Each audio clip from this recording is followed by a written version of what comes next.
Sabarkantha breaking Talod તાલુકાના પુસરી ગામે ઘર આગળ પાર્ક કરેલી કારમાં અચાનક આગ ભભૂકી. કારમાં અચાનક આગ લાગતા પરિવાર ગભરાઈ ગયો. કારમાં લાગેલી આગનું કોઈ ચોક્કસ કારણ જાણી શકાયું નથી.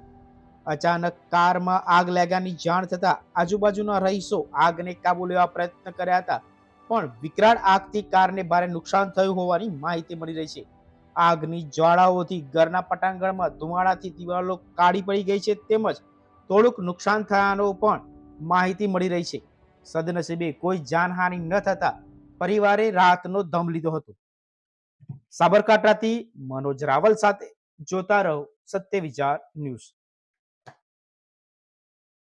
સાબરકાંઠા બ્રેકિંગ તલોદ તાલુકાના પુસરી ગામે ઘર આગળ પાર્ક કરેલી કારમાં અચાનક આગ ભભૂકી.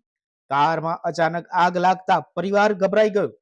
કારમાં લાગેલી આગનું કોઈ ચોક્કસ કારણ જાણી શકાયું નથી. અચાનક કારમાં આગ લાગ્યાની જાણ થતા આજુબાજુના રહીશો આગને કાબુ લેવા પ્રયત્ન કર્યા હતા, પણ વિકરાળ આગથી કારને ભારે નુકસાન થયું હોવાની માહિતી મળી રહી છે. આગની જ્વાળાઓથી ઘરના પટાંગણમાં ધુમાડાથી દિવાલો કાળી પડી ગઈ છે, તેમજ થોડુંક નુકસાન થયાનો પણ માહિતી મળી રહી છે.